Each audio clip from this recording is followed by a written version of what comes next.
Pink Poodle Crafts, join the Poodle Pack. It's time to get creative and make you laugh. Make your own art today. Pink Poodle Crafts is the way. What a good boy.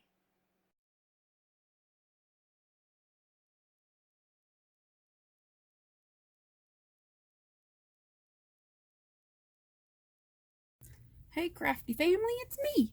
And today I am posting this video or filming this video on my phone because in order to get a decent angle of what I'm doing, that was the easiest way to do that. So as you saw from the title, I'm going to show you how I made my masks. Now I've made a few masks, and in the beginning I first made this mask, which has the elastic on the side, and it's the kind that's like pleated, very loosely pleated, which is cute. I kind of blinged this one up a little bit with some rhinestones and some sequins. This one was just like, you know, and it's got in the middle, it's got a pocket for a filter. It's a and it's got the cute fabric on the back too. But it's got like a little pillow pocket on the back where you could put like a filter. And you can use, for a filter, you can use the outside of a vacuum bag, vacuum cleaner bag, like a HEPA filter vacuum cleaner bag. Or you can even take a piece of paper towel and fold it and put it in. That'll work too. There's several things you can use. You could find, just look online if you want to do it that way, or you could just leave it empty if you really want to. It's got elastic on the sides. This was elastic that came with the Jane Davenport elastic stuff for like when you did those travel journals. I had some of that, so I used that. This is before I found my black elastic, which I didn't end up finding. Then I made, let's see, I did some with the fabric ties. These are just seam binding ties. And that I did a different pattern because I didn't do the pleated pattern. I did this kind, which you see a lot, which is pretty popular, the one with the seam in the middle like that, and then on the back it has a pocket on the side here where you could slip a filter in between on the inside there.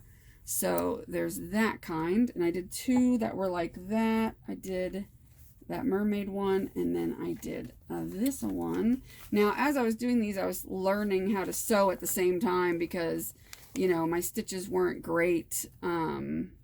You know, they were getting better, but they weren't perfect.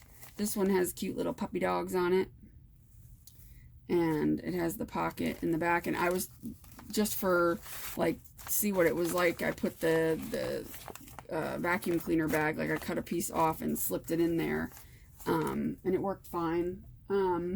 So there's that kind, that one I should say, and it's got a nose piece, a piece of pipe cleaner inside for the nose.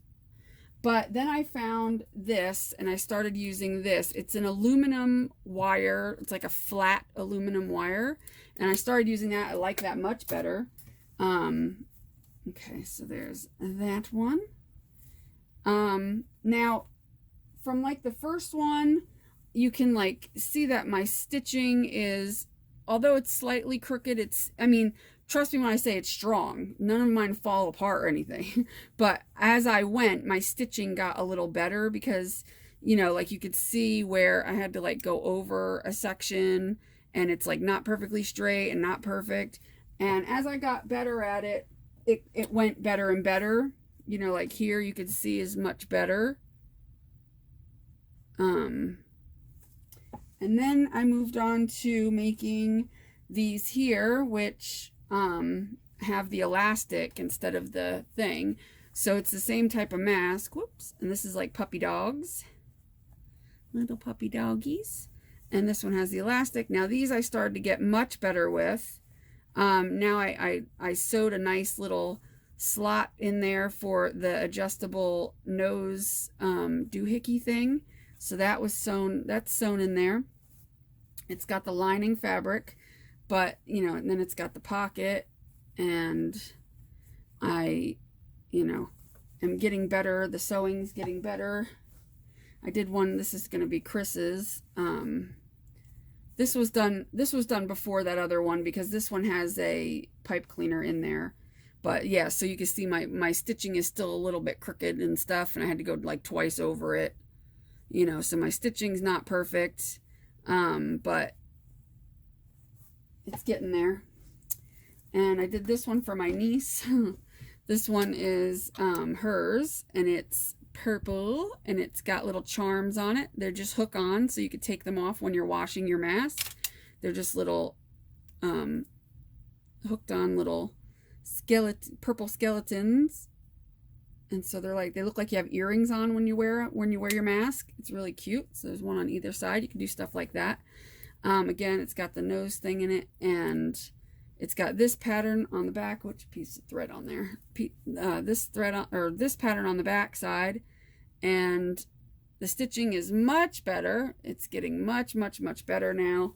So I still have a little bit like where it's hard for me to keep it straight all the time, but it's much better, and I've come up with it. I'm much faster at it than I was. I'm still not fast like as if I was a professional, sewer, seamstress, but it's getting better. So what I did was I decided that and I am in no way any kind of even slightly good at sewing, but I figured if I did a video showing you how I was doing the masks, and it took me a few days to kind of get it down pat. So if you've never sewn before, or if you've never touched a sewing machine before, I don't think I'm the right person to start with. This is for somebody who has used their sewing machine, but has used it to do like tiny little embellishments, or like sewing paper, and all you've ever done is really sewn a straight line, but you know how to thread it, and you know how to do all that, and you know the very, very basics, but you're still not confident enough to get online and follow somebody else's instruction who might kind of talk over your head a little bit because they might say something or do something really fast and it kind of confuses you. Well, then I'm the right person, I guess, to show you how to do this, because I don't know what the hell I'm doing. So we're kind of in it together, in other words. And I've gotten to a point where at least I can kind of show you what I'm doing. Now, don't come for me and say, oh, well, this isn't right. This isn't set right. You haven't done this. This is working for me, and what I'm doing is working, and they're not falling apart. They're very strong, and they take a beating. I've put them through a beat test before. I was yanking on it, pulling on it, and everything was good. So I figure that's basically all that needs to happen when you're sewing, is as long as it, looks halfway decent. I mean, and honestly, these are face masks. You know what I mean? Like, they're meant for you, and as long as they work for you, who cares? You know what I mean? It doesn't have to be something that's going to last you 20 years, because honestly, are we going to be wearing these for that long? I don't think so, but you never know. But still, they're not hard to make. So all you need is 6 pieces of fabric. And really, it's just 3 pieces of fabric, but you're going to cut them, and they're going to end up being 6 pieces. But you only need, really, you don't need anything other than one type of fabric. So in other words, if you only have one yard of fabric, and it's only one color, one style, one pattern, that's all you need. Okay, you don't have to do 3 different colors or 3 different patterns or whatever. But I did that. So, like, in other words, oh, and I forgot these 2 were the latest ones that I did. And see, the stitching's getting better. Everything's much better on this than you probably can't tell, but if somebody who knows how to sew, they might notice and be like, well, it's still not great, but it's much better. It's much more passable. So I have my own little method that I use, kind of. I'm going to show you all that, but like I said, if you only have this fabric, you can use this on the inside and the outside. You don't have to switch it up. I switch it up, and if you can switch it up, you can. You could take an old cotton shirt. You want to use cotton, by the way. I think that's the best thing to use. Don't, again, quote me on it. That's what I heard everybody else saying. It's best to use some sort of cotton. You can also use flannel, which is cotton. It's just basically softened cotton. So as long as it's like a cotton, it's pretty much fine. So I mean, I guess you can use any fabric as long as you can breathe through it. But I was told cotton is the best. So, and then there's this one, which was the last one that I did, which this fabric in here, it's cotton, but it's got a little bit of a stretch to it. Not stretch, but it was kind of, I don't know, it doesn't stretch. I lied. It's not stretchy, but it was like a little bit loosey on the inside. It was a little more like, I can't explain it. It was a very soft kind of flimsy cotton. I can't explain it. So it was a little bit harder to do because it has a little bit of a thing on the inside. Let's see if that makes sense. Whereas this is kind of fits straight inside, and there's no like folding or bulging. I mean, it's always going to be a little loosey-goosey because it's a pocket. Once you have it on, it's fine. But this one, it had like it puckered a little bit because the fabric itself was kind of like soft. I mean, it's fine. It doesn't make any difference in the world when you have it on. None. But if you're wondering, that's why it did that, because it was a very like softy kind of fabric. I don't know. Anyway, so I'm going to show you this style that I make, and I use a specific pattern that I got online. There's a lady, her name is Lori Nunmaker or Noonmaker. And she has a video showing you how to do it with the, she does hers with the fabric straps, and I think she shows you how to make the fabric straps, which are basically, if you don't have elastic and you don't have any kind of ribbon, you can take, as long as you have fabric and enough fabric that's like a long enough piece, you can make a fabric kind of ribbon, and she shows you how to do it, which I've not done yet. I thought it might have been too complicated for me, but I think now I could do it if I wanted to, and I may try it at some point, but right now I have enough elastic because I have a whole roll, and I have some white elastic coming to me because I found some on Etsy, which if you need elastic, you can go on Etsy and get it. And if you want it to be shipped from the United States, on the left side of Etsy, when you search, put in your search and you want, elastic for masks or whatever, it'll come up. And you'll see a whole bunch come up, but a lot of them are shipping from like overseas somewhere, and it's going to take a lot longer to get here. So on the left side on the left panel of Etsy, there's a button that says like ships from United States, which means that it's only going to bring up the ones that ship from the US. And that's what you want if you want it to get here the quickest. So I ordered it a couple days ago, so we'll see how long it takes to get to me. So because this elastic, as fine as it is, it's like a corded elastic, and I kind of want to get the kind that's the flatter kind. Not that it matters too much. I want it for other things too, for other projects as well. I want it anyway, and it wasn't very expensive. It was like $1 a yard. So I got a couple of yards. But for now I have the black. So, anyway, so she has this Lori Nunmaker. I'll link her video below. She has a tutorial. There's a million tutorials out there, so, whatever. And she also has a PDF file that has the pattern. So, the pattern that she has, all you do is print it out. When you print it out, the thing you need to make sure of is, you need to make sure when you print it that it is at 100%, because whenever you print something, a lot of times it might print it at like 90% or 85% or some weird thing. So you need to open up, like when you go to print, go to print it, you can go into your printer settings and make sure that it's going to print 100%. So it doesn't shrink it down at all, because if it shrinks it down, it's not going to be the right size. It might be a little too small. So her pattern ends here, but I cut it a little bit longer because I want that little extra fabric because like I said, I do mine slightly different, because I use that extra fabric to fold over to have a little reservoir to put my elastic in. So that's what I've been doing. Hers is a little bit different. She does hers differently, but that's how I've been doing mine. I do make this ever so slightly longer as well, not for elastic reasons, but to give me a little extra room so that it comes out just a little bit further, and then I can also, so I have a little room in case I, need it. But otherwise, you don't really need any kind of seam allowance because this gives it to you on here.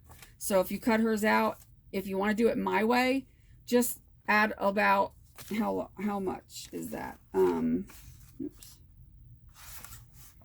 It's about 1.25 inches.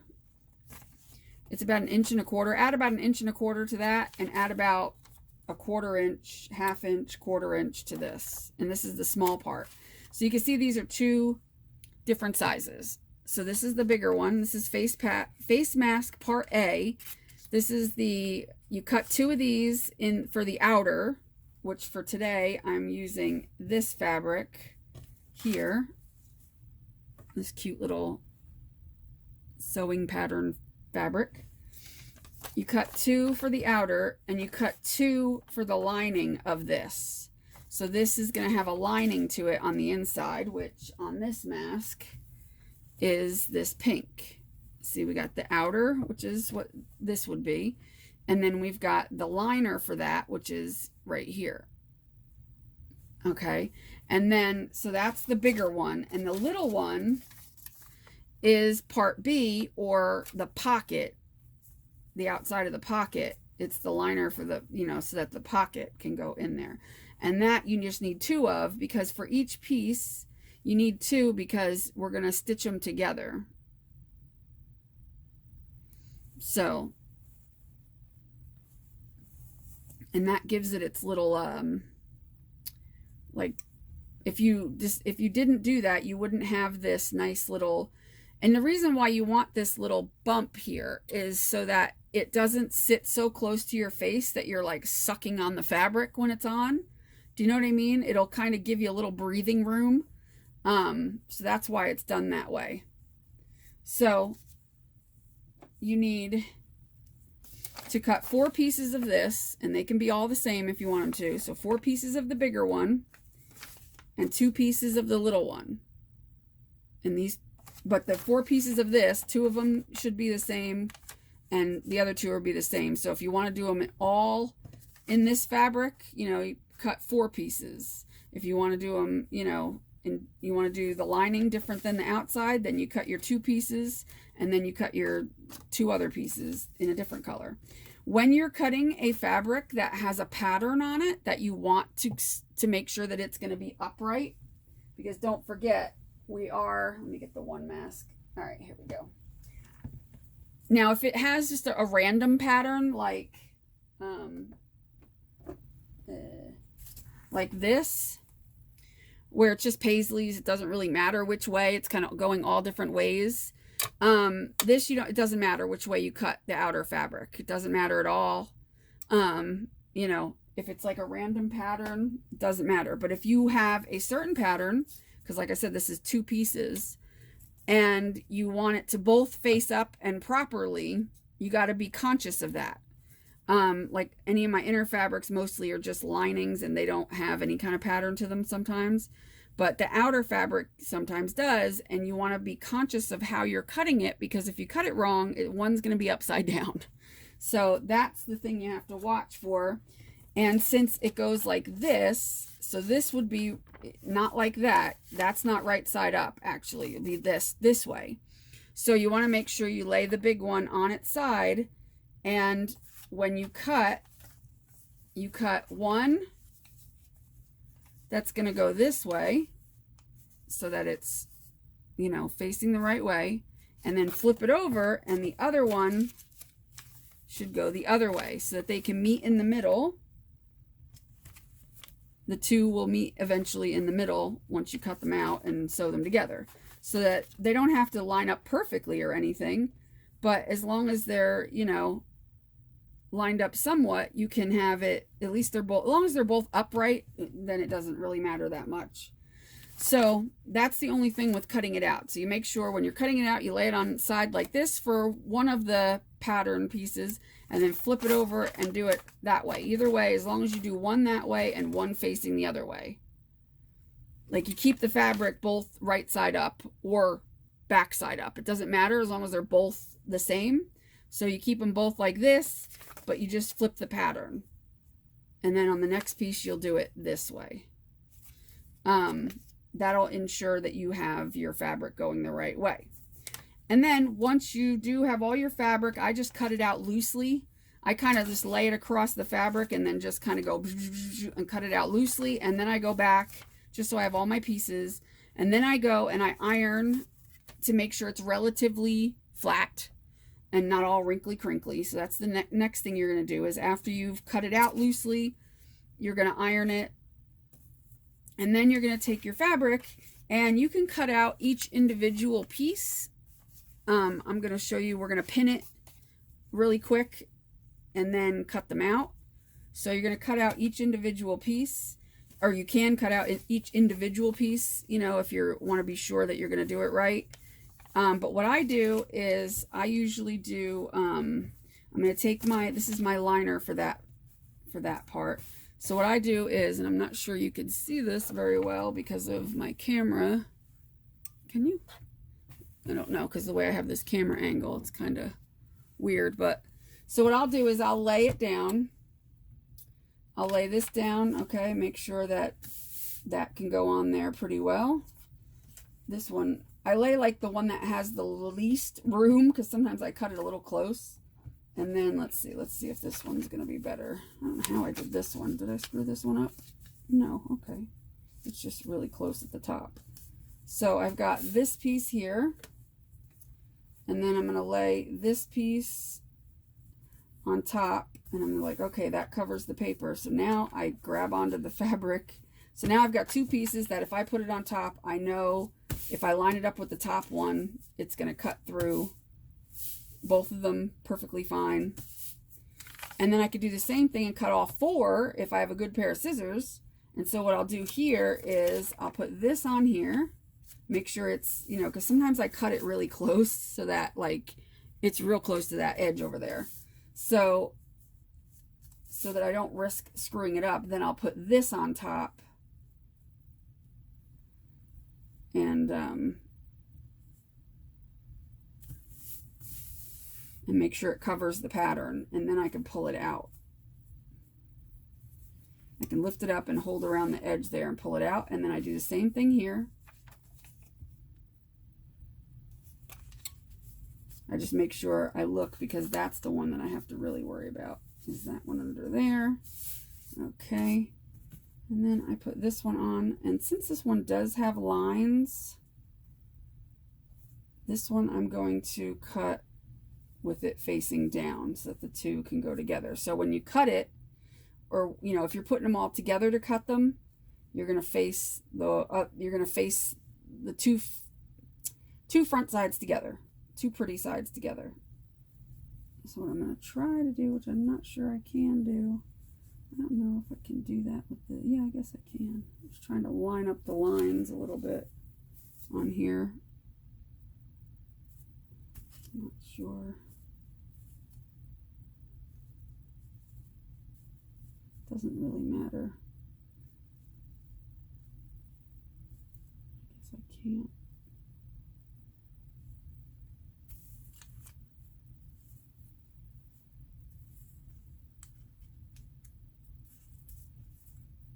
Mark that up a little bit.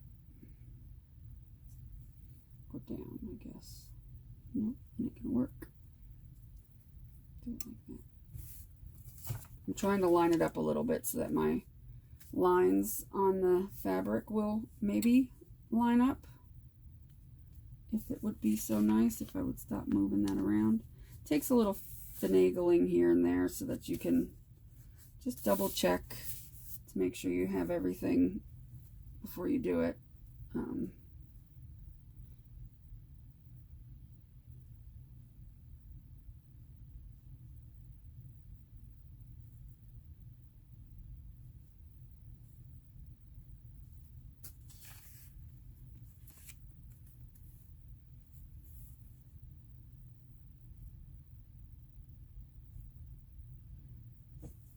I'll do this real quick. Sorry. Because if I am able to get that lined up, I can see if it's even possible before I do anything. Yeah, it looks like it's possible. Oh yeah, maybe I did it. Did I do it? Is it lined up all the way around? Yeah. Okay, that looks good. Oh, not down here. It doesn't. Well, that's okay. Like that a little bit.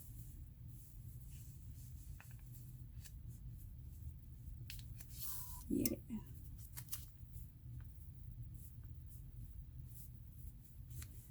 And then, oh wait, I'm a little off. Let me move this whole stack down a little bit. I have enough down there for that one. Okay, I think that works. Okay, you wouldn't have to be this picky if you weren't lining things up the way I am. So just don't worry about it. But if you're trying to line it, like I'm trying to line up the lines on this. I don't know if you could see the lines, these big lines here. I'm just trying to see if I could possibly do it. I've never had to do that before, but I'm just giving it a try. So we'll see. Yeah, it looks pretty good. Okay, so once you got your fabric and your pattern, then you're going to take, all it takes is like 4 or 5 pins, and I just go around and I stick the pin in, and I do it against my glass surface so I can stick it down to the glass, and then I just put it in like that corner, and then I go over to this corner, and I kind of hold it down nice and tight. Well, that was a flimsy pin. And then I just go around and do, and it's not to sew it, this is just to hold it down so you can cut it. And I just go around here, just make sure you're not going to, just be very careful you don't stick yourself, because you'll hear me stick myself several times. And then do it here. I just try to keep all the pointy parts of the pin usually should be going inward a little bit, but that one's like sticking out. As long as it's not sticking over the fabric, we're good.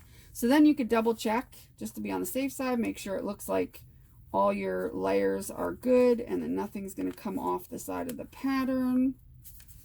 Because you don't want to have to cut it, you know, and waste the fabric. So now I'll just take my scissors, and now I could just pick it up and I could just start cutting. And if you have good scissors, you'll be able to cut through 4 layers of fabric. If you don't, then just do one at a time. You don't have to do it through all 4. Now, I do end up cutting and leaving like, I'm talking like 1/8 of an inch around it, but that's just because I'm always afraid that I'm gonna like sew too far in or something's gonna happen. So I'd rather be safe than sorry, and except for the bottom, I don't care about, because I always have extra because of that 1.25 inches. But around here, I'll leave like just the littlest bit of a, not even a seam allowance, it's more of a Stacy allowance, because because I'm such a screw up when it comes to sewing half the time. But, you know, and it's not even all the way, because over here it was so close to the edge that it didn't, but that's fine. You just want to cut it out. You don't have to leave this little tiny bit, because it's not really necessary. Okay, so that's cut out all of our pieces. I put these in my scrap pile, which I better move my stuff out of the way. Okay, then for the little one, we just do the same thing, but this one doesn't have to go any certain way because it's polka dots, and polka dots are polka dots. So that one's pretty easy. Let me just get it on this one, make sure I got it good on that one, and then cover it and make sure it's fully covered. And once it's, oops, a little bit, and move it to the side. Come on. Yeah, sometimes I cut a little too short, like a little too close to the edge, which is fine, but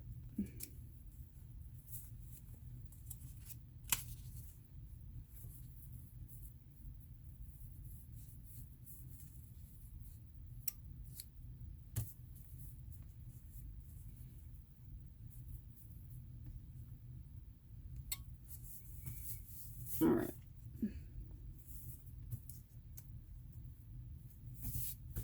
All right, and then you're gonna pin it. Oops, come on, dude. Okay, and then you're gonna pin it just like, oh, pull this out. that. And then put this on the top.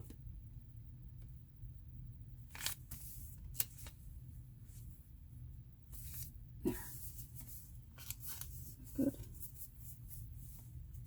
Okay. And then we're going to pin it.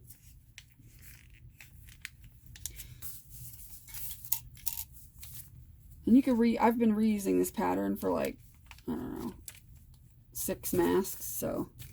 And if it gets all kind of ratty after a while, just throw it out and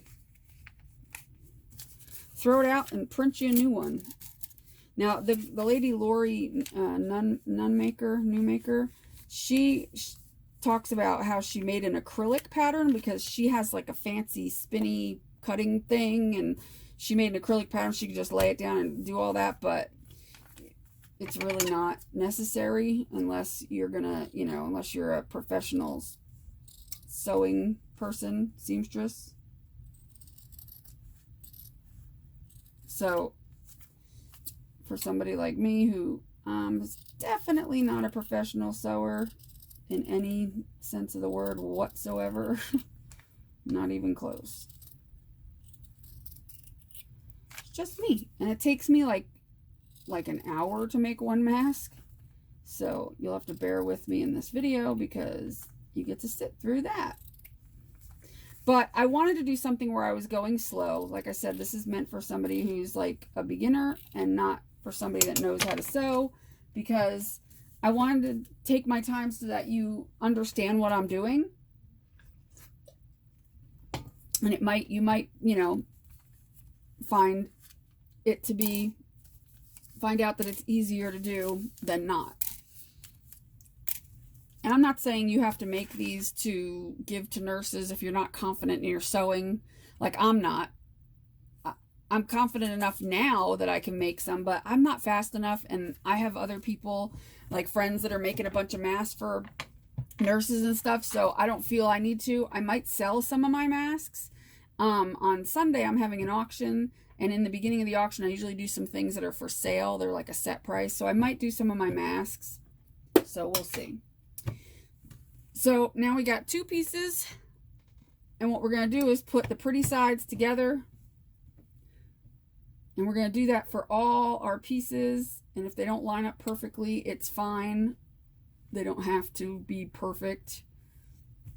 You know, it'll work out in the end. Just do the best you can to line them up. And, you know, like I have a little overhang here. I might just take my scissors and just go, oh, okay, and just kind of straighten that out a little bit. It doesn't have to be perfect. So that's for the small one. And then we're going to do the same thing with all the big ones too, just to have them all ready to go. So that we can get through the sewing a lot faster that way. And put your masks aside. And now these are ready to go already because they're on top of each other the right way. And then these also don't matter because they're the same fabric, whether you hold them forwards or backwards. So, okay, so the first thing we're going to do is I usually start with the small one. And we're going to sew just a straight stitch about 1/4 inch in all the way around that curve. You're going to start on the curve with every one of them. So that's what we're going to do. Now, I learned a few things, and one of the things was that I wasn't doing the best job with my locking stitch, and I learned how to fix that issue. So now because when you start sewing, if you just sew straight across your project, you could pull your stitch right out. Like you could take your fabric and separate it, because what happens is you need to what they call lock your stitch. And what I learned was that I thought you only had to go in a couple stitches and then there's like a backup button here to do a back stitch. I thought I only had to back stitch like once, but I found out that it's better to do it a few times. It's better to go forward a few stitches and then backwards a few stitches and then like I'm talking like forward 5 stitches, backwards 5 stitches, and then go all the way to the end, get to the end, go backwards 5 stitches, go forward, and I go back and forth a couple times. And this way I know that it's really locked, it's sturdy, it ain't going nowhere. So that's what I'm going to do. So I'm going to go. Now, sometimes I start it off and it's a little bit further from the back edge than I want it to be, but that's fine. This is actually pretty fine. I'm going to go 1, 2, like that, whatever. And then I'm just going to go backwards. I'm going to hold this down and I'm just going to basically, it doesn't have to be perfectly on the right, on the same thing, but I just go forward and then backward a bit for like an inch or two. And then I go all the way down. And I don't pin it, but you can pin it, and you might find it easier to pin it. Like sometimes it starts to get a little weird, but it's fine because, like I said, I left myself that little bit of room just for my, and sometimes I have to lift up the foot. Okay. Just for my screwy sewing. Now I'm getting towards the end, so I'm going to go to the end, and then I'm going to go backwards a few stitches, and then I'm going to go forward. It's a little overkill, but I would rather be overkill than, and then I'm going to go backwards, and then I'm going to go forward a couple times. And that's how I do it. And then I could even go backwards one more time. As long as it's strong. This is the part where the stitches don't really show. So, and also, I also found out, I learned something else. You know that little thing in your sewing machine right here? Oh, you can't see. Dang. Let's see if I can make you see.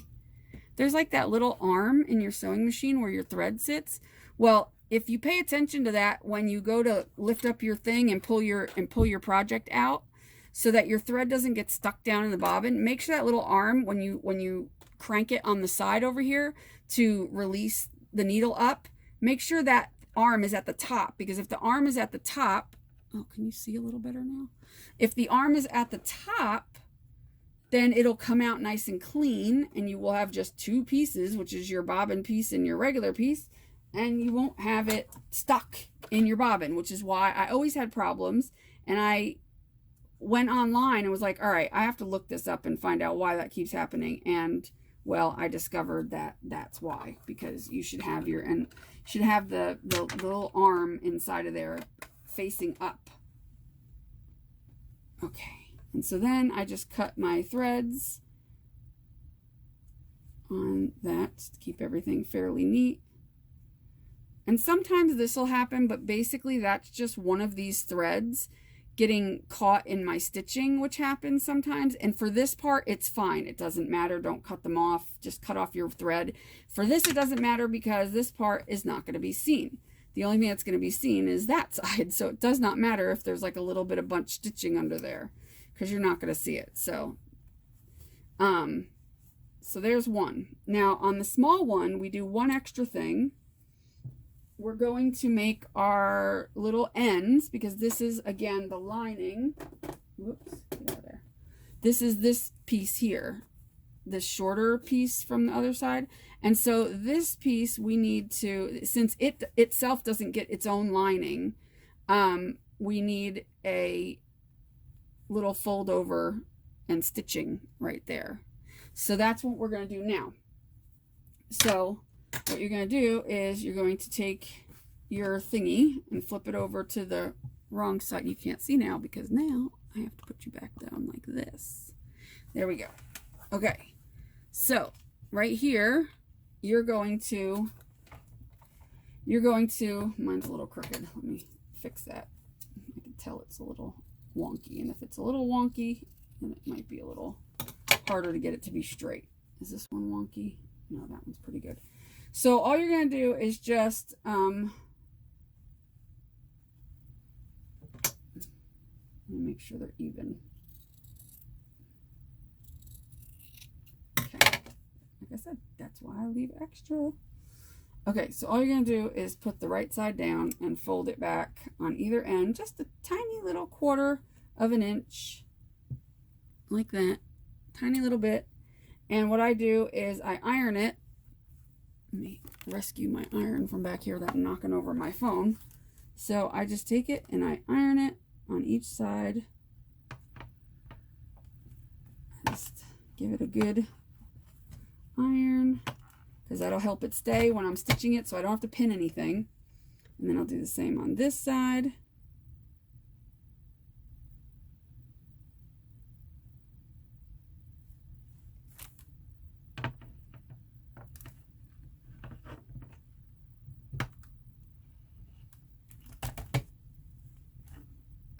Just make sure that's straight looking. Just give it an eyeball. Make sure it's not like going severely off to the side, even though it's, you know, it's fine. Okay, so there's that.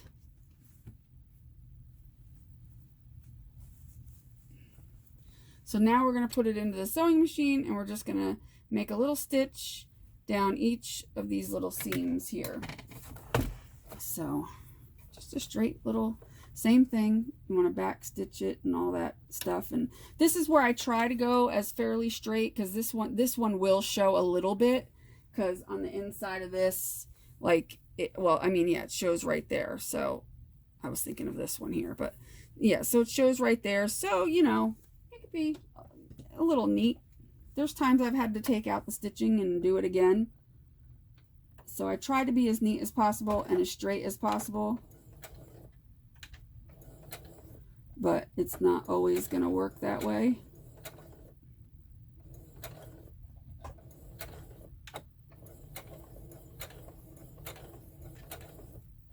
And I'll go forward, and I try to do my best to go slow and straight. I don't always do the best job, because I am not a seamstress. But I promise you, as long as you can use a very basic sewing machine, you could do this.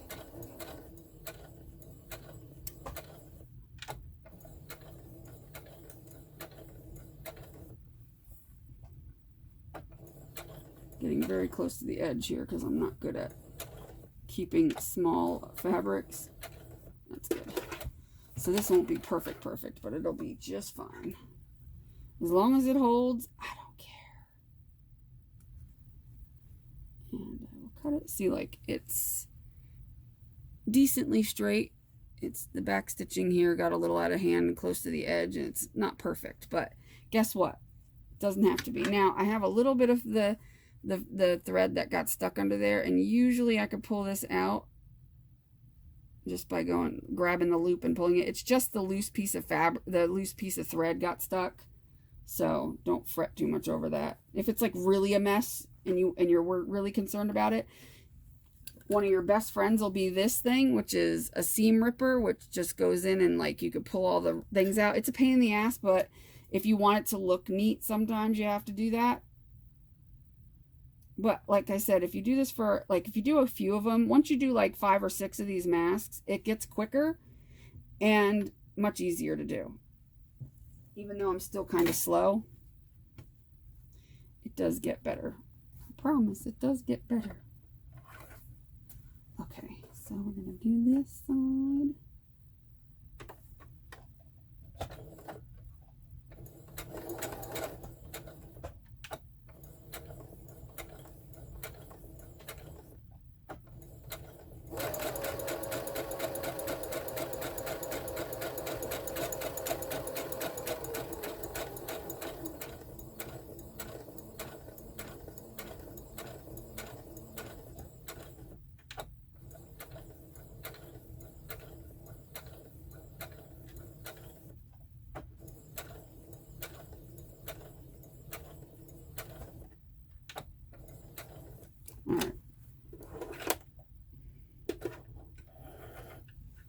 Okie dokie.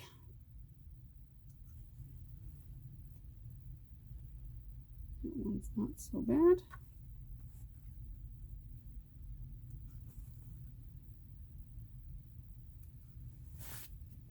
And I just get rid of my threads as I go so I don't have a big mess. So that one is done. Finito. Well, for now. And now we'll move on to the next one, and we'll do the same thing, except we're not going to be doing anything with the edges here. We're just going to be worrying about putting our little stitch in the rounded part. So this is where I'm going to make sure my fabric is where I want it to be. Because I'm lining up those little lines for the heck of it on this piece, just to see if it'll work out when I turn it over.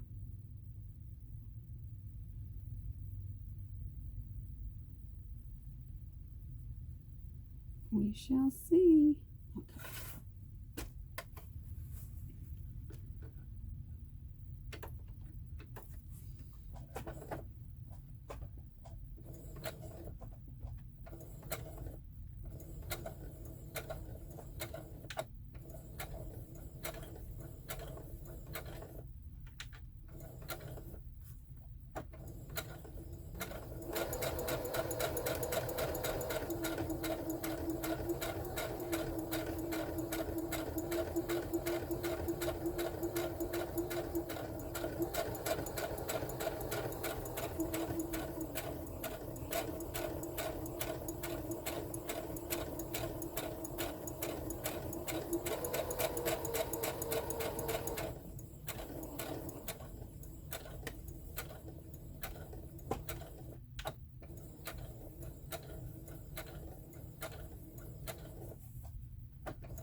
Okie dokie.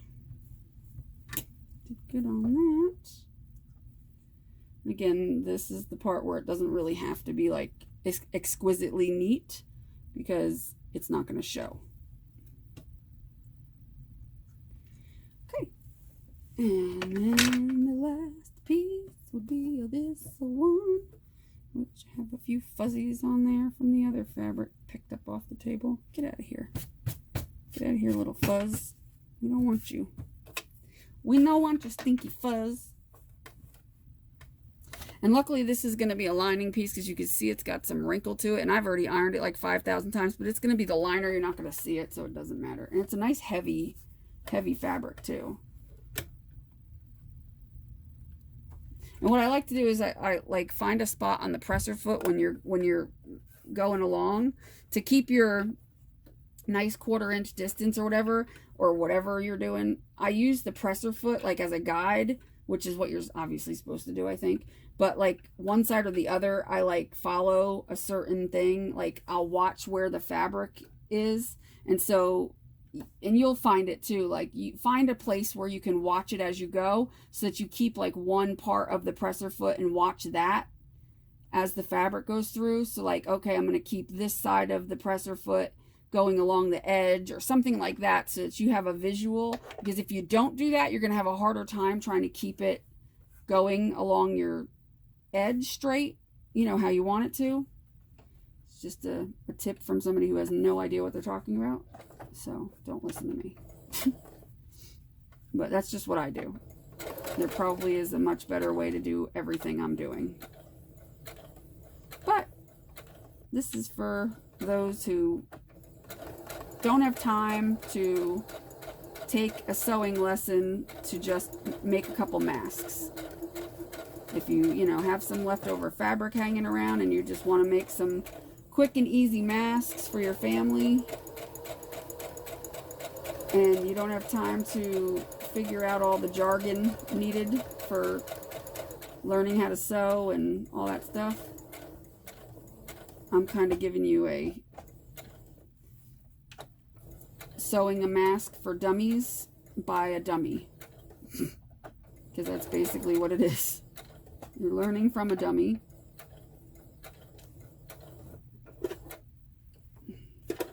I make sure that little arm is up and then it comes out nice and straight. And before that, you'll see, try it once with the arm down in your sewing machine and you'll be like, ah, because it, I don't know why it does that. I don't know why it makes a difference, but it does apparently. And that's something I never knew before. I never knew that.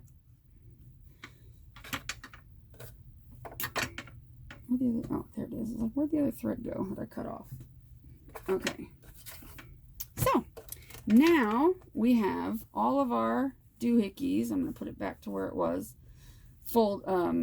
sewn, and you should have a little edge going along here. And the reason why you want to have a little edge is because now, if you have pinking shears, use pinking shears. If you don't, cut a little slit.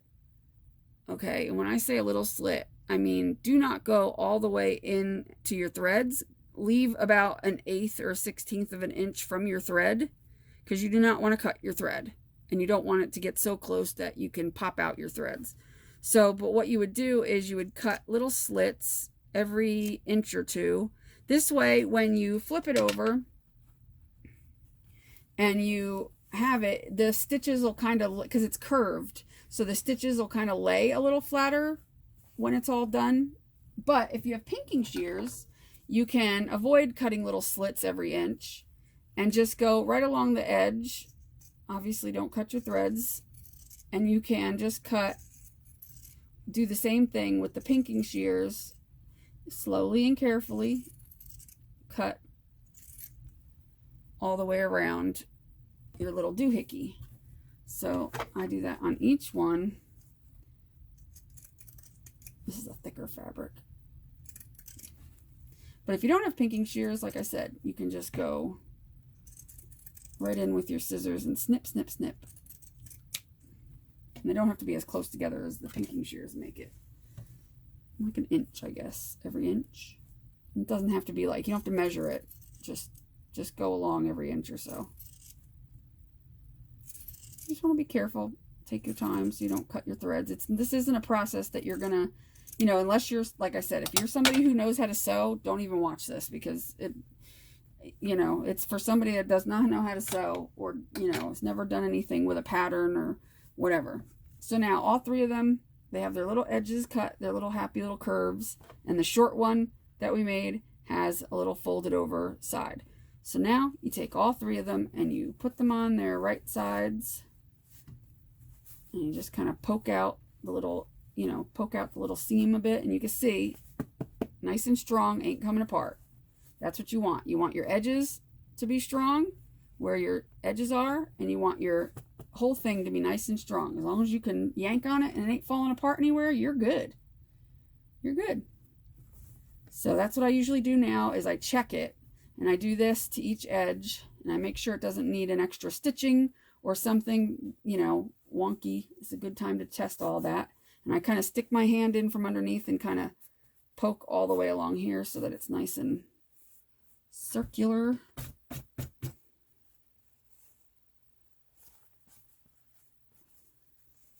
I keep picking up thread. Stop it. And a yank, and a yank, and a yank, and a flip and a yank, and a flip and a yank.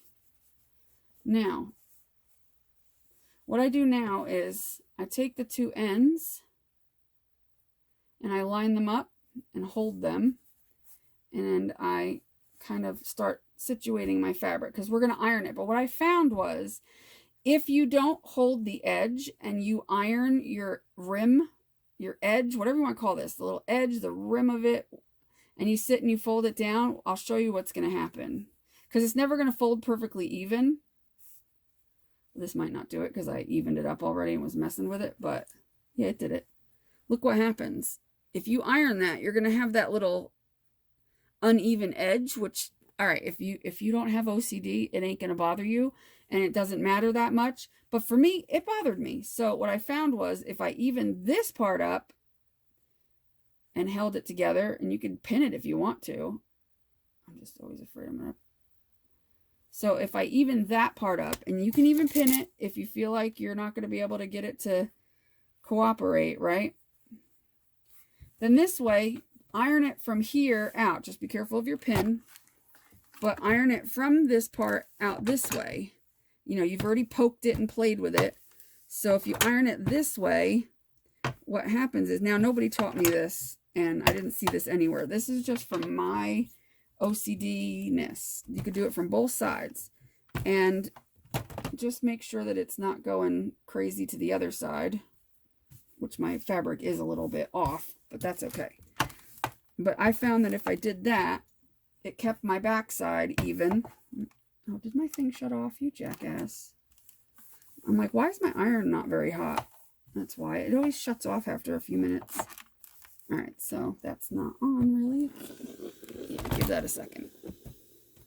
But anyway, this way you'll get that nice even where the stitching is in the middle, and your back side, your butt, is nice and even. So I don't care if the sides aren't even. I don't really care because I can cut that later, and that's not from doing that. It's just because they were uneven to begin with, so that doesn't really matter. Just don't clip your stitches. So that's what you do on each one. Is this hot enough now? Yeah, okay. I'm doing this on glass, which is not the best thing.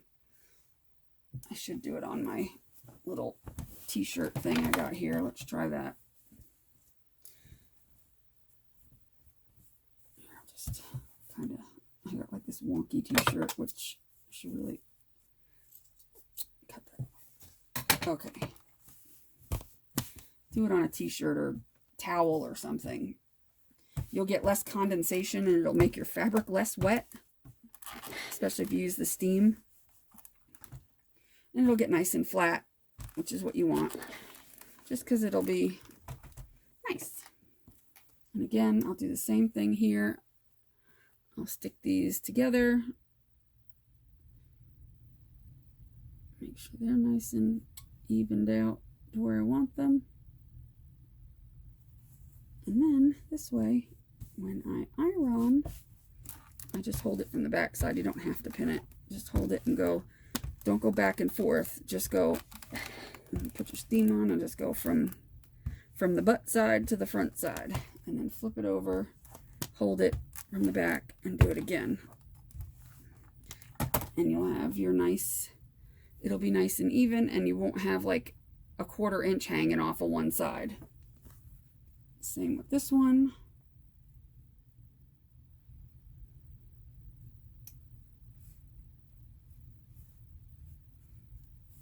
Now this one, provided that you folded it over on the edges properly, it should be nice and even. But either way, at least it'll be even after you do this. And that's more important than anything. Okay. All right. So that part's done. Now, it's all that condensation. Woohoo! So now we're going to lay it out so that we can sew it together. And what you're going to do is you're going to make I call it the sandwich as I'm going. So the last piece that goes on is your front piece, your decorative piece that you want on the front. So that goes last. What you do is you lay this pretty side up, which means these stitches are going to be on the inside or underneath. Okay, so you do that with this is your large piece, your first large piece that's not your decorative piece. So this is your like liner for your decorative piece. Then you take this one, which is your little inner doohickey dude, and you lay it right side up on top of it. And don't worry about evening it up. We're going to do that in a minute. And then this one, you're going to do the opposite way. So you're going to lay this one ugly side up. So you got pretty side up, big, pretty side up, little, ugly side up, big. Like a sandwich. You're going to put the little one in the middle, like monkey in the middle. But your last piece is going to be your front piece, and it's going to be ugly side up. So it'll look like that. Okay? And now the most important thing you could do here is you want to make sure all the middle seams are even with each other. And this takes a little finagling. So you don't have to worry about whether or not they're laying a certain way necessarily. At least I don't. I just make sure, I don't like split them open. You could, I mean, but see, the problem is like some people would think, oh, well, split them open and iron them down, right? But guess what? On a curved thing like this, it doesn't lay flat no matter what you do. And it's really hard to do that. And you're going to frustrate the hell out of yourself more than anything. So I say, no, you don't have to do that. What did I just do? Okay, I need this facing this way. Okay, so all you just need to do is make sure that all the seams are lined up together. So the front one, and this takes a little finagling. The middle one, you want them start with that on the top or the bottom or wherever. And then from there, you're going to start lining up the fabric together. So then you're going to make sure it's lined up so that you have, you know, no massive overhangs of any of the colors or pattern fabric that you have. Once you get the first part done, like a few inches on either side of the seam, then you're going to take a pin and you're going to pin it like so that the seam is in the middle there, so that this way the first part's done.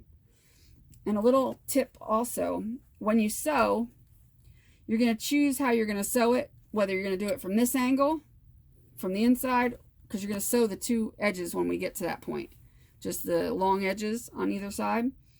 But when you're going along, you don't want to be having to fight to pull your pins out. You want the head of the pin, the little round part, to be facing you so that you can slide them out as you go along. If you accidentally do it the other way, you're going to have a bitch of a time. And if you accidentally roll over this with your needle, it's going to be even worse. So you want to pay attention, and I usually do it on one side and then flip it on this side. So as I'm doing it, and it's always on the left, so on the right, sorry, I don't know my left from right. On the right side, you're going to have the pins facing down and the point facing up. So the pins are always going to face you, the head of the pin, or whatever you call this. Is this the head of the pin, or is that the head of the pin? No, that's the head of the pin. So a little round ball, whatever. Let me get a drink. My mouth's getting dry. Anyway, head of the pin facing you. And what you're going to do is line up all the fabric on one side. And you got to take a minute to really finagle it so that it comes out the best that you can get it. You're not just going to go, okay, we're done. And, you know, you want to make sure it's lined up. And it doesn't matter what happens on the inside. Don't worry about that part. Just make sure they're all lined up. Even if it's like, oh, well, I'm pulling too much on this side, I might not have. No, just line it all up. And as you line it up, it doesn't have to be like 100% perfect. Like, oh, there's a tiny bit over top. It doesn't have to be 100%, but you want it to be as close as possible. Finagle it a little bit. Look on the other side, because don't forget you have 3 pieces of fabric. Pull that up a little bit. You're just going to have to do some adjusting. There we go. Look at that. Nice and good there. I'm going to go down a little further. See how this is going way under? You're going to pull it up a little bit. Just pull it up and hold it there like that. See? And once you get it like that, then you take another pin. And you only need like 3 pins for each side of the fabric, or 2 pins on either side of the center pin. And I'm going to make sure I start the pin well, here, and I want the other side of the pin to come up at the end of that middle piece, so that's nice and tacked down. So that's really all you need. You could put another one in the center there if you want, and then I'll put one more at the end. And yes, you might have, you know, some hangover here, and that's fine as long as your center seam is all together. It doesn't matter. You can cut that part off later. So I'm going to do one more pin there. Again, the head of the pin is going to be facing you on the right all the way down. And now I'm going to go to this side over here below the center pin. And I'm going to start yanking around this fabric. It's easier if I hold it like this between my fingers and kind of finagle it. And then just get it to line up. Just takes a few minutes, but once you get it, it's all good. And then I will stick it into the end of the middle fabric, where the middle fabric is, so that that holds nice and tight. Hold on here. Oops.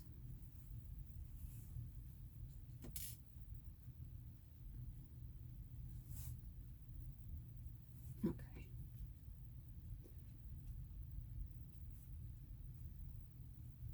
Okay, there you go. Okay. And then one on the end here. And then when you do the other side, it'll be a little easier.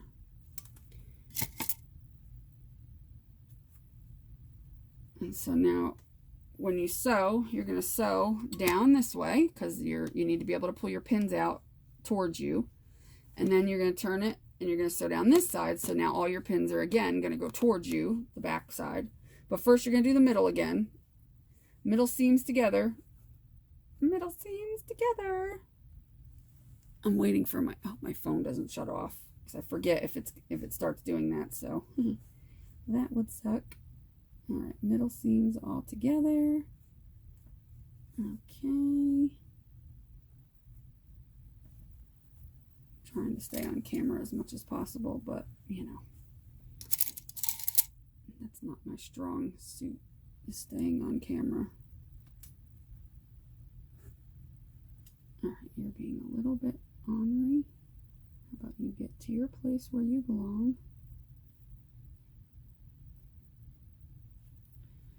But I take my time with this part because I really want to make sure that it's as even as I can get it, because the more even I am with it, the more even everything else seems to turn out. So I don't mind taking a few extra minutes to take care of that. Now I'm going to check all the way down here, open this up and make sure that is good. Looks good there. Okay. I need a pin. Give me a pin. I don't need 2 pins, just 1. Okay. This one I want to come out at the end of the middle piece so that that stays nice and neat. And yeah, I must have cut the fabric wrong because it seems much better on this side. And on this side we have a little overhang, so I probably cut one a little longer. I'm sure I did. I would not put that past me. Okay, and then go down to this side and adjust all of its little friends here. Now you don't want this happening. You don't want this big gap and then you just like pin it, because you're gonna have bubbles and then you can potentially accidentally pleat your fabric. So you want to make sure it is pulled tight going this way.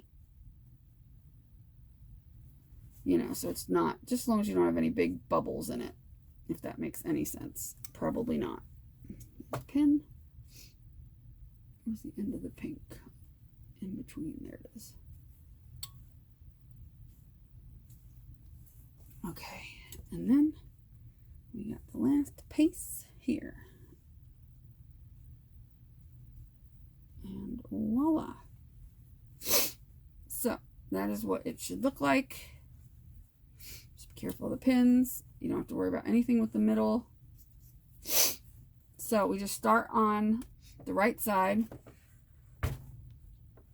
and sew, and obviously I have to pull the first pin out before I even can get started, so that'll come out right away, but I'm holding it down, and I'm just going to leave like a 1/4 inch seam, you know, eyeball it. You don't want to do anything real close to the edge because you don't want to end up like having it so close to the edge that your stitching comes apart. And you also don't want to go so far in that you take up half the mask with your stitching. So you just want to find a happy medium. About a 1/4 inch is usually pretty good. Go back a little bit. Do my back stitching.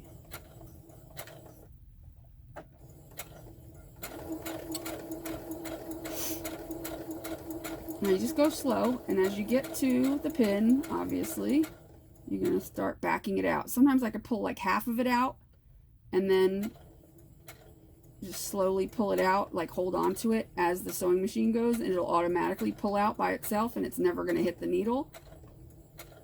I don't know if you can see that, but, and then it just comes out. But, you know, take your time so that you don't make a mess. The only time you have to go over, sometimes you have to go over your, all this is going to be under here. And when you do that, you're going to be careful not, first of all, not to let the pins stick you. But secondly, when you get to that part, you're kind of going to like flatten out the top, like as if you're flattening it out, and leave that lump there so that it's flat. I don't know if you could see. My hands are probably in the way. But you're kind of going to flatten it so it's all flat right here. probably come a little closer.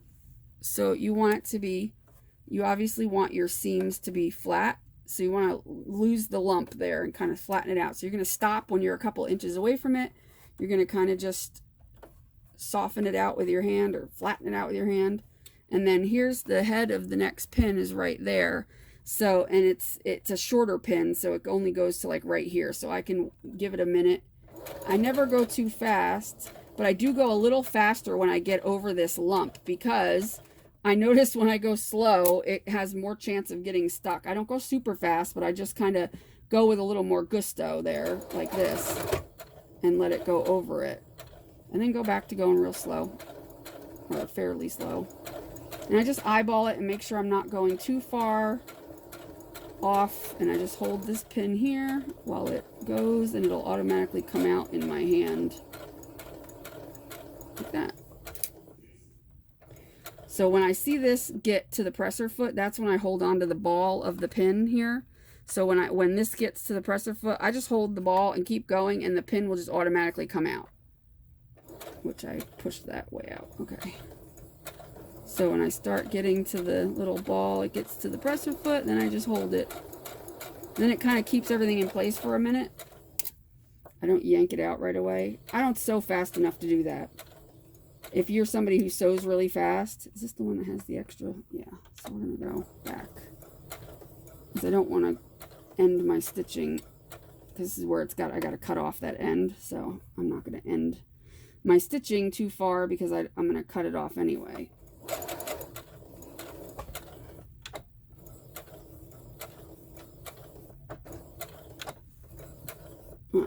And then just lift it, and again, these stitches won't show, so if they're not like perfectly neat and fine and dandy, then don't worry about it too much. Okay, so that's our first side. Cut my little threads nice and neat, cutty cutty.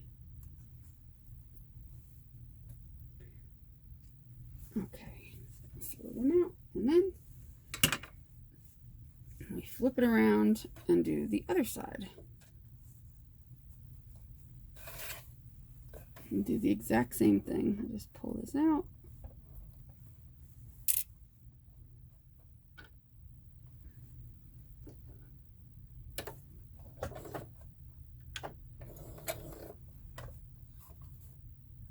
Oh, shoot, I started too close to the edge on that. Let me yank this out. I forgot. Let me cut that before I even start. That would make it easier, because then I wouldn't mess with it. That little excess hanging over. Get rid of it now. That avoids me having to sew over a stitch that's important later. My locking stitch or something. Okay. Start back a little bit more. Backwards, and go forward.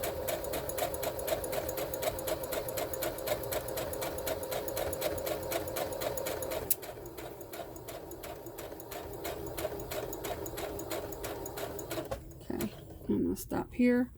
I'm going to lower my lump. Just be careful of the pins. You don't need to be sticking yourself. I have a tendency to run my hand along it and then, ouch, ouch, ouch, stick myself 80,000 times. Okay, I'll get that flattened down as best I can.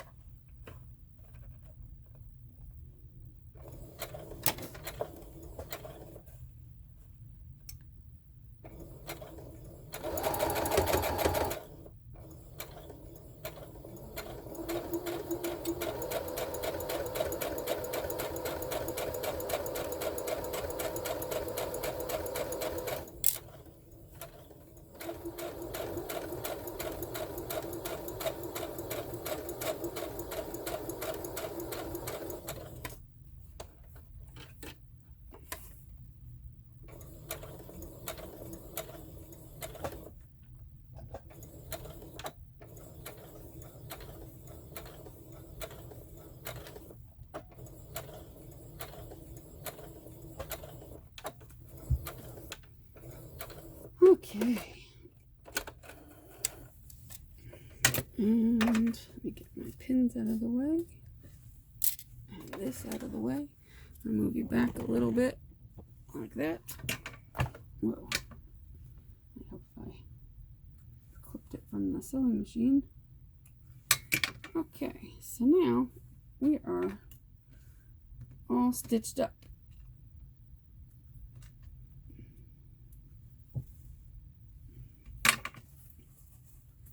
All stitched up. This is the fun part now, is to turn it inside out. And how we do that is, first I'm going to check my little, make sure everything's good. Check that side, check this side, just in case you want to check it, make sure it's all good, it's not coming apart. Now, how you turn this right side out is your inside fabric, your pattern fabric that you want on the front, is going to be what you turn inside out with the liner. So there's the liner. See, we stitched the edge of that. It's on the inside there. So your liner and this one, it's always going to be your front fabric and your liner, like your pocket liner thing. So your smaller one, and you're going to turn it in right side out that way, so that you always have this one on. Your front has to be on front. Fling it a little bit, beat it. Okay, and now you can start to see that it is taking shape. And it is, we got our little ladies are all right side up. And you got your inside, and there's your pocket.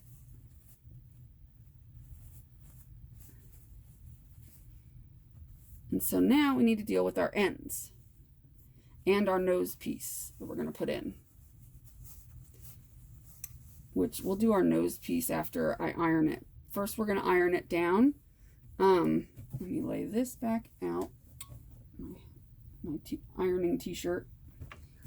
What we're going to do is, I usually start at the ends, because as you can see, they're kind of like little weird shaped.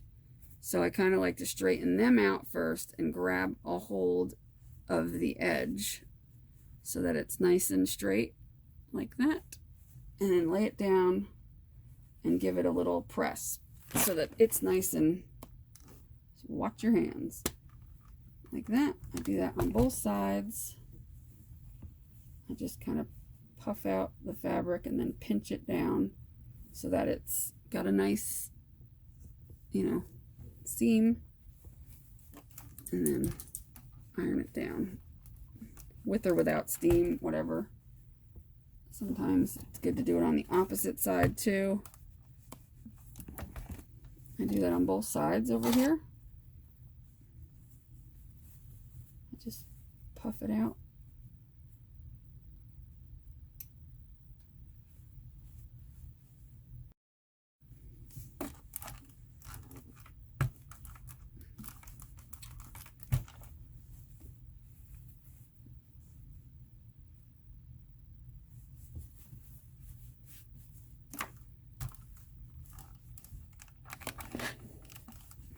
Flip it over. Okay, and then I do the rest. I just go through and do like up here and just kind of work with it a little bit and just make sure there's no like big crinkles. You want it to be, you know, a pretty nice line where your stitch is in the middle, and then just press it down and do one side.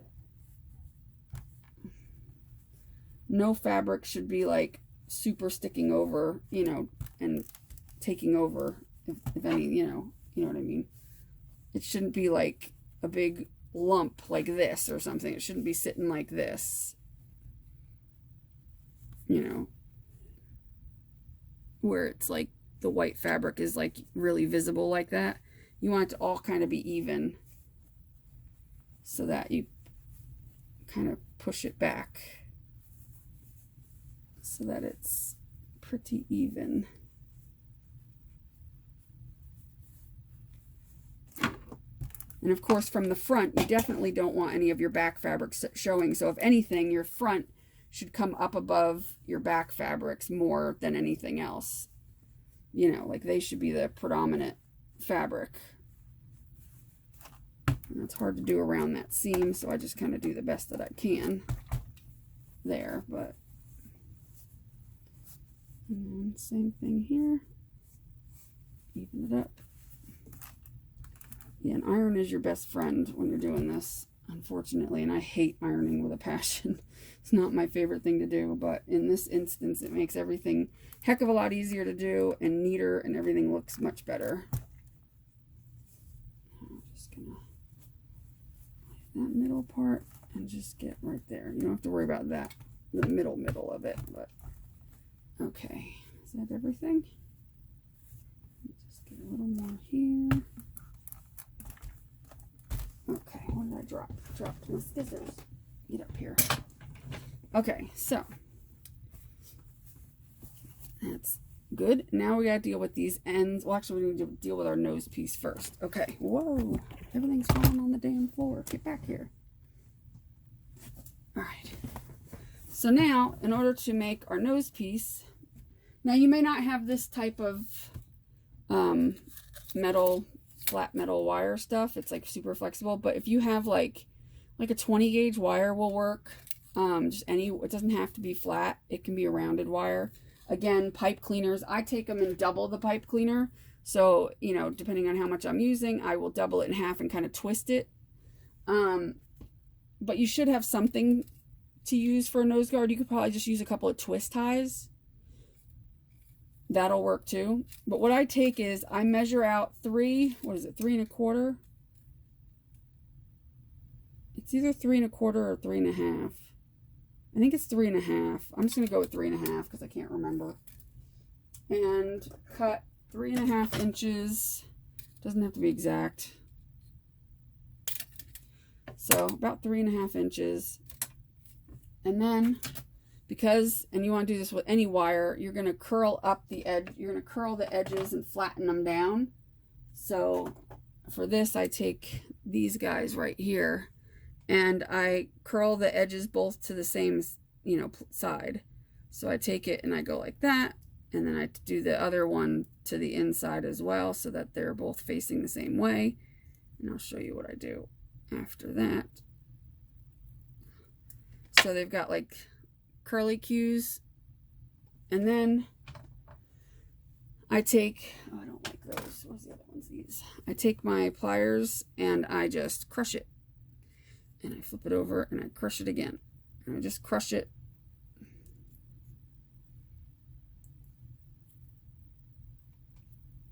My flat nose pliers. Now, if you have any issues where it's, you know, real sharp, then, you know, if it's a little bit snaggy, it's fine. It's going to be behind like 3 layers of fabric, so it's not going to be that bad. But as long as it's not like with a wire that, like a regular wire that's straight, you want to make sure there's nothing that's going to poke through. That has more chance of poking through. This stuff, you know, no, it's flat and it's not going to have, you know, do the same thing. And I put the part that faces you, so this is going to go where the foldovers is facing out, so that it can't possibly hurt you in any way, even if it does go through the fabric in any way. Because you're going to put this between the front layer and the second layer. You're not going to put it in the pocket.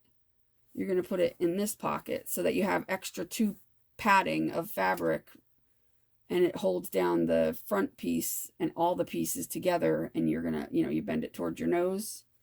So what you do is, this is the trickiest part of the whole thing. But what I do, let me get a drink because my throat is dry, is I take it and I put it on my, I'm trying to find a ruler. So I find like the middle of it kind of, okay, this is like at exactly 3 inches. So at about 1.5 inches, I'm going to put a little fold in it like that. That'll help me get it even into the thing at both sides, because you know that the center is this seam right here. So we want to get this in there at the center seam, like so. And actually, you don't have to put it in there right now. What you can do is you can put it in there if you need to mark it. I don't need to mark it because I know that it's like 1/4 inch. It's less than 1/4 inch wide, it's like 1/8 of an inch almost, a little bit more than 1/8 of an inch, but it's less than 1/4 inch. So what I used to do is put it in there and then mark everything and then sew. But now what I do is I'll do it from this side just so that if I have to mark it, you can do it. Well, it doesn't matter which side you do it from. I'll put it like this. I'll put it down about 1/8 of an inch. Make the bend a little less so that it sits flat. I'll put the, where the bend is, I make it right on the seam. Can you guys see? I don't know. And then you see where it goes to? I go a little out with my hand and I put a pin there. So I'm going to put a pin between my finger and where that wire is. So I'm going to take the pin and I'm going to stick it right in here. And I'm going to go bloop and bloop like that. So that's my starting point. And so it's going to go here. So my end point is going to be over here. Follow it there. So now I'm going to put a pin right around where my nail is there.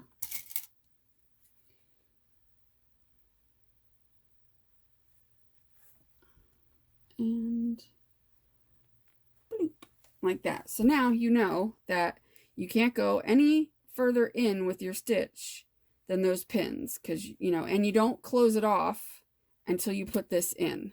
So you're going to straighten it back out so that it goes in when you need it to go in. And when it comes to how far down to stitch, I do like 4 stitches down, standard stitches, or just go down like 1/4 inch. Like down because you're going to start by going down here. You're going to go start at the top. You're going to go down and then you're going to go across all the way. And then you're going to stop. You're going to put this in and then you're going to finish the stitch. I'll try to show it the best I can because I don't know if I explained that very well, but I'm doing the best I can. Let's get you closer. All right.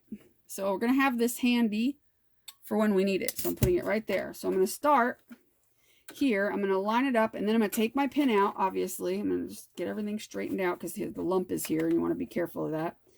So I'm just going to make sure everything's nice and straight. I'm going to line it up and then I'm going to pull my pin out. Let me get my foot pedal over a little further because I'm kind of sitting weird. And right when I'm ready to go, I'm going to take the pin out because I'm already in place so I know where I'm at. Put my presser foot down and I'm going to start. I'm going to do my back stitch because I'm going to go like, yeah, I can go 3 on that one because I kind of went weird. And then,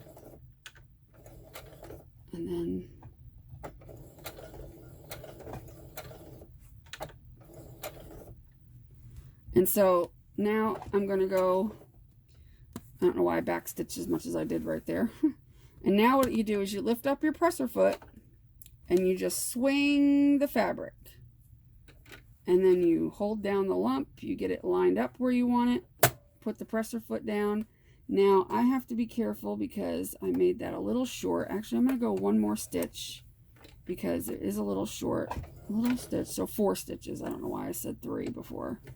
All right, there we go. And now I'm going to line up the presser foot with an even spacing of the left side of the presser foot with the edge of the fabric. Because the fabric is, normally I would sew it on the other, other side. So I'm just going to slowly go to the next pin. And when you get to the next pin, that's when you're going to put your thing in. Okay, you have to put this in before you take that pin out. Or right after you take the pin out. You have to slide this in place. And it's very easy. It slides in place, nice and easy. So don't think it won't, because it will. Alright, so then we're going to slowly stitch down there. We're going to be careful to do it as evenly as possible. And let me fix this. I'm getting some residual fabric from the other side. Ow, bastard. I'm trying to pull it tight because my fabric decided to be weird. I don't want it to be weird, so you just want to go as carefully as you can. I don't know if I'm doing it right, but that's all right. hopefully it'll work out in the end. I'm trying to do the best I can to, you just want to take your time with this part, but it doesn't usually, you know, isn't too bad. And I'm going to curve around for the top of it. Now, this is where we're going to have some problems getting it over that lump. Why is my fabric bunching up down there? Don't do that, I said. Oh. Now we're going to get right to that pin. Pull it out and give it another stitch. Okay, so now I can lift up the presser foot, but make sure the needle is still in. And now you're going to put your thing in, and you're going to put it with the lump side up if you're doing it from the front. And you're going to put it all the way down, like right into that first thing of fabric. You're going to find the little slot, and you're going to push it all the way back. All the way. Is it all the way back? You'll feel it if it is. Yeah, it is. Okay, once you do that, then you can decide whether you need an extra stitch or are you good to go. I need one more stitch going forward, and then I can flip it, flip up the thingy, and then turn it. Now we're going to go and close it off. Just make sure it's up at the edge and you're not going to run it over with your needle, and you're good.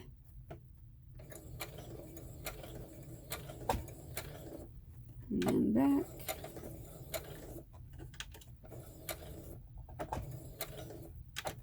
I'm just going to stop it there. Okay, now the only problem I might have is, no, it's not so big of a deal. Okay. I thought maybe my back fabric was going to really poke up, but I think it'll be all right. It's just that I think I let it be a little, it was a little too loose, so it'll be fine. But that's it for that. So that's probably the hardest thing to do is that, because you just have to take your time.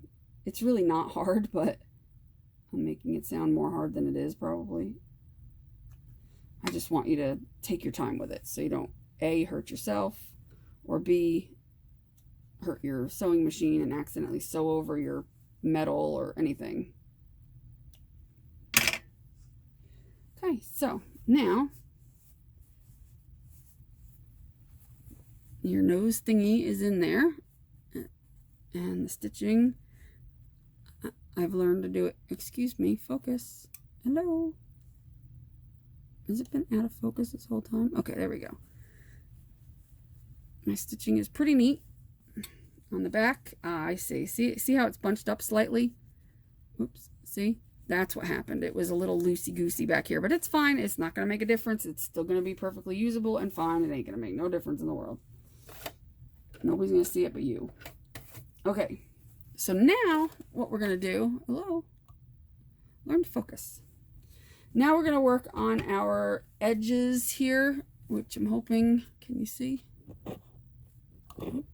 Let's go back. All right, there we go. Can you see? You can see. Okay, so now we're going to work on these little bits here.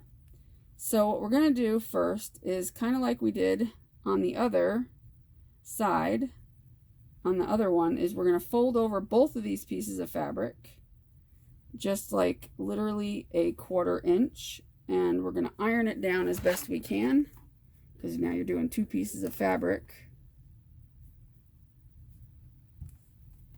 And let that sit for a second to make sure it's really on there. Turn it over. It's a little harder to do with 2 pieces.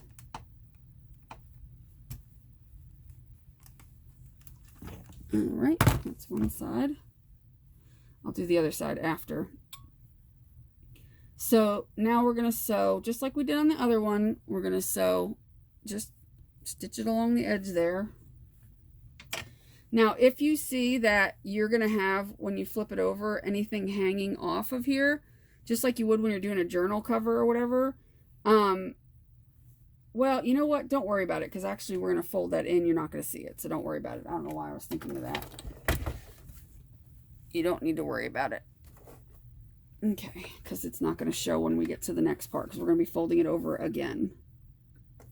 Do I have both my threads? Yeah. Okay. So we're going to stick this in. And you don't have to be neat with this at all because it's not going to show when we're done, because we're going to be folding it again. So, and we're folding through 4 layers of fabric, so keep that in mind, that, you know, your sewing machine might hate you for a minute and it's going to sound weird because it's going to go clunk as it goes through it, but the faster you go, look, why is this being weird? My pedal is not butting me. Hit the pedal. Put the pedal to the metal, people. Oh, I see. It wasn't wanting to move. Sometimes it gets stuck and it doesn't want to move, but it's fine. Like I said, it doesn't have to be neat, this part, at all, because it's going to be completely hidden. It just needs to be done. It doesn't matter how it's done as long as it's done and it's going to hold. Okay, so it's not, you know, it's, my fabric folded up a little. It's not perfectly neat, but it's fine. It doesn't have to be. It's more for function and not looks. It's just to make it, it'll be neat on when we do the next part.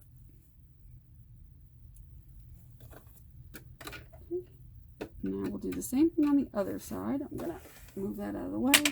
I'm going to take this, I'm going to fold it over like a 1/4 inch. And like I said, it doesn't matter that much if it's perfect.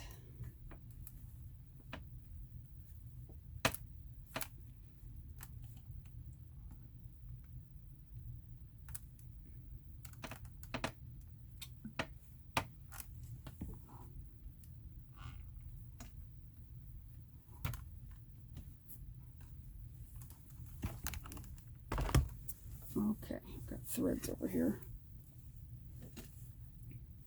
Okay, and then we're going to do the same thing.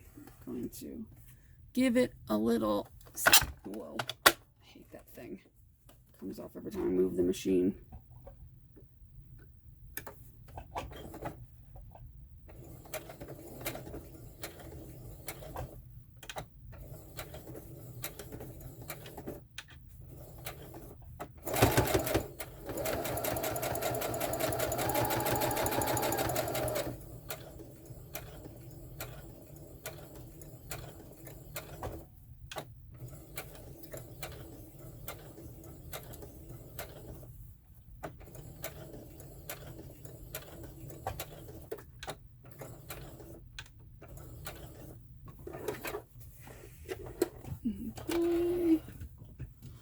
Okay.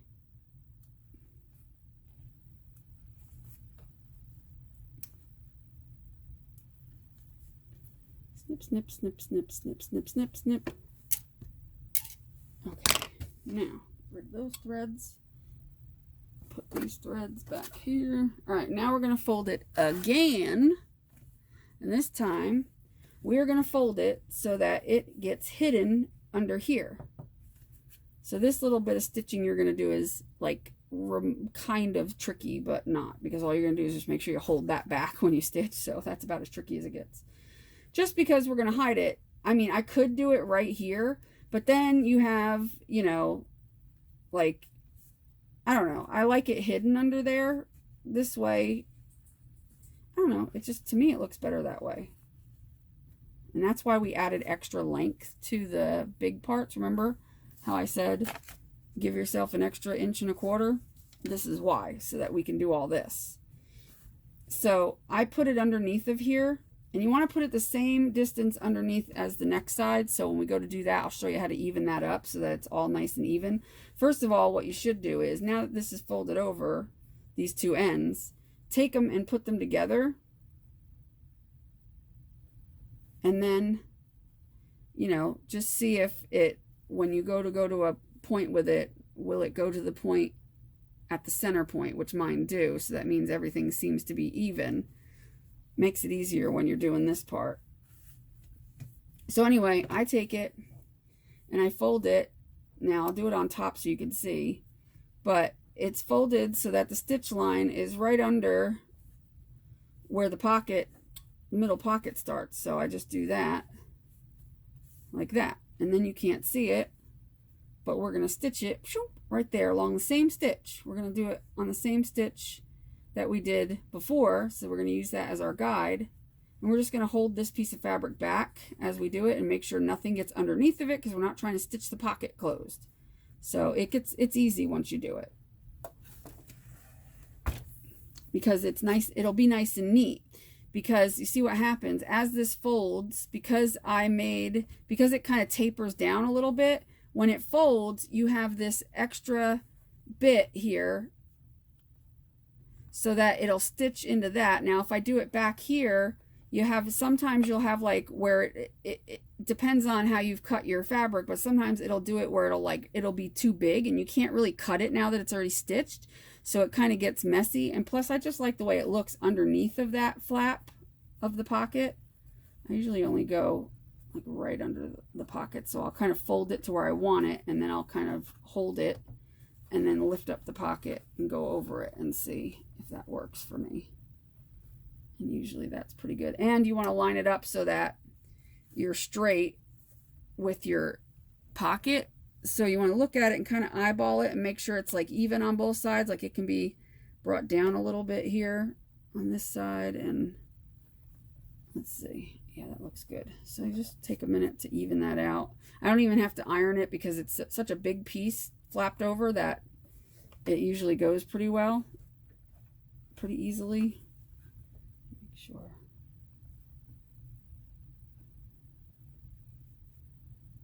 Okay. So then I just pull that away, and once you put the needle in, it's not really going to get under it.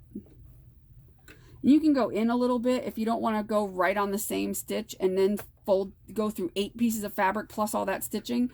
You can move over a little bit. You don't have to go directly over top of the last stitches, but I'll usually start like right on this lip. So I'll start my first stitch like right there and then it'll really tack it down. Not that that matters, but I'll start like over like a 1/2 inch.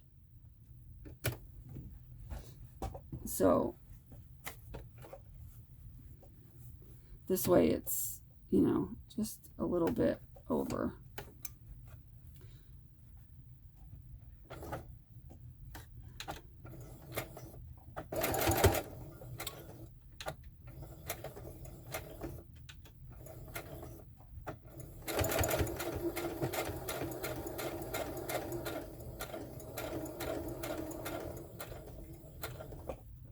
Just keep making sure that's lifted over.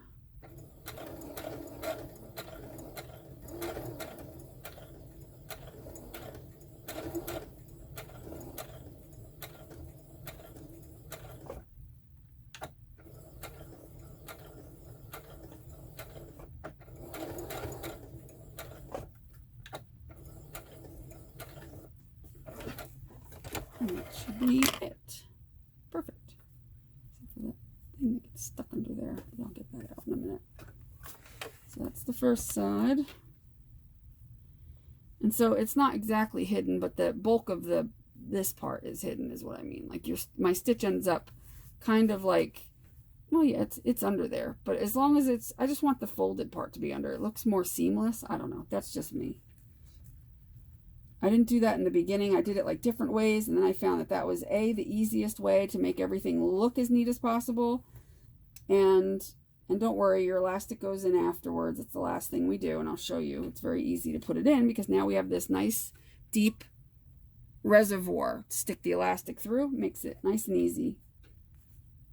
And you can even stick it in without any needle or anything most of the time, if because now that your fabric's kind of thick there, you can kind of get it through nice and easy, depending on what kind of elastic you use, of course. But all right, and it's nice and neat. Hello, focus, fool. Focus. There we go. Nice and neat, and it looks nice and neat on the inside. And then you got your hidden little fold there.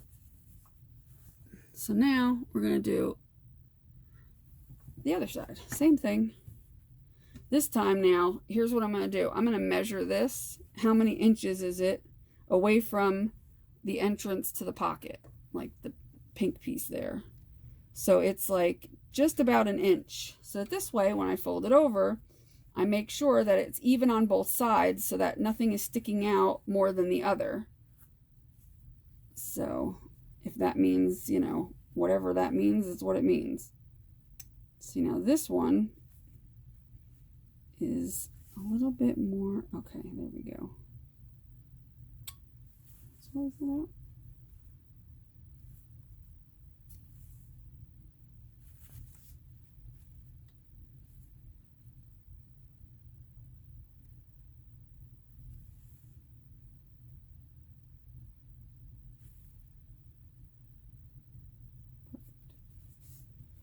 Okay, so this one I'm pretty much going to go on the other stitch so that it looks even on that side. Excuse you, get out of here. Okay, so now on this one, I'm going to go in there.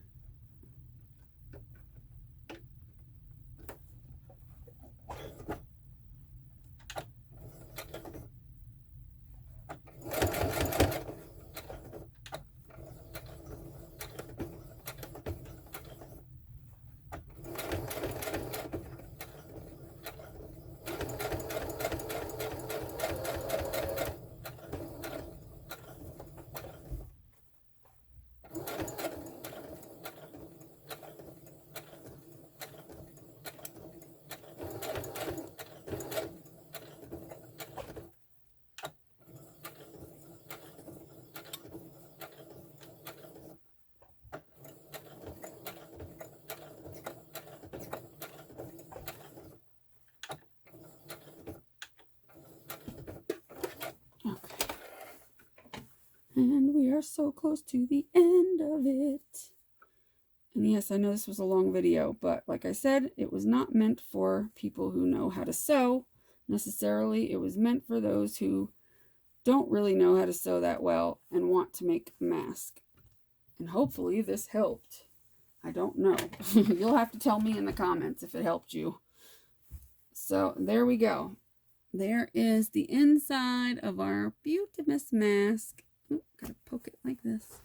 And no, they are not reversible, but they kind of are, because you can do this with it if you wanted to. And, you know, it ain't gonna really compromise anything because, you know, you can reverse it, especially if by using this method. Oops, this is the up way. And also, that's another thing. When you put your nose piece in, make sure if your fabric has an up and a down direction, you're putting it at the top so that you're not putting it here by accident. I've done that once, or started to do that once and fixed it. But so now we put the elastic on. So I usually push these to my face, and anybody that I either give it to or sell it to, I'm going to tell them to wash it when you get it. Even though I only put it to my face for a second, it doesn't matter. You should wash it anyway. Hand wash it in the sink. Do not put it in the washer or dryer. Hand wash it in the sink with detergent and hot water or warm water. I pre-washed all the fabric. At first, when I was making my first few, I did not wash the fabric. But now that I'm going to make them and then they're going to be given or sold to people, I wash them. I washed all my fabric that I'm going to use for this stuff. So it smells really good too. But when you get it, you know, I advise you to wash it. Not that I'm sick, because I'm not. And I've been home long enough that I'm not sick, but just for your own safety. And I usually cut about 7 to 8 inches of elastic. Now, again, if you don't have elastic, you can use ties and do it the way that the video in the description that I got this idea from, do it her way of doing that. Or you can probably just use the same little avenues here and put your ribbon or whatever in a few inches and then just stitch it here and put another piece in this way and stitch it, and that will work fine. Do it on both sides. Make it long enough you can, you know, tie it around your head. That would be fine too. But this way works good to have your little reservoir for your tie, your ribbon. So you're going to stick the ribbon in, and all I have to do really is just twist it and stick it, and usually it comes out the other side. but I do have needles in case I don't feel like dealing with it. But see, it did come out. It's right there. And you only need a small piece because these are a little bit more lengthy on the side, so they go closer to your ear, so you don't need as much elastic, which is another thing. So you can save elastic. And so what I do is I usually tie off this one, and then I adjust it with the other one. So like I'll tie this and move the knot pretty close to the edge, but you don't want to move it so close that it's going to come off or undone. And I usually tighten it all the way before I do anything to make sure it is not coming on loose. And then if I need to clip a little bit of it off, I can, but I always don't clip too much. Never, I'd leave about that much just to be on the safe side.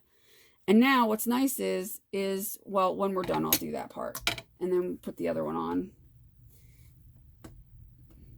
Where'd the other one go? I already cut it. What did I do with it? Did I drop it?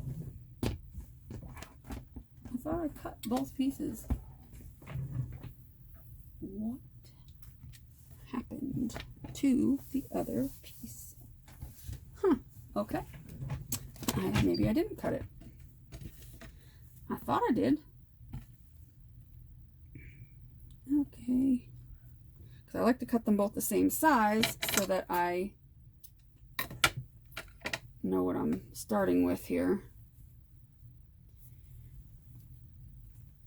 Okay, how long is this video? Oh, almost 2 hours. Great. I'm glad nobody's going to want to watch this, but that's all right. Get down in there, fool. Okay. Again, tie.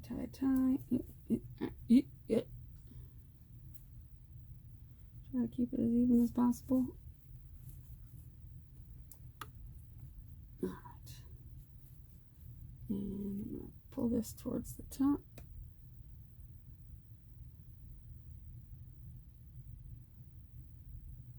Come on.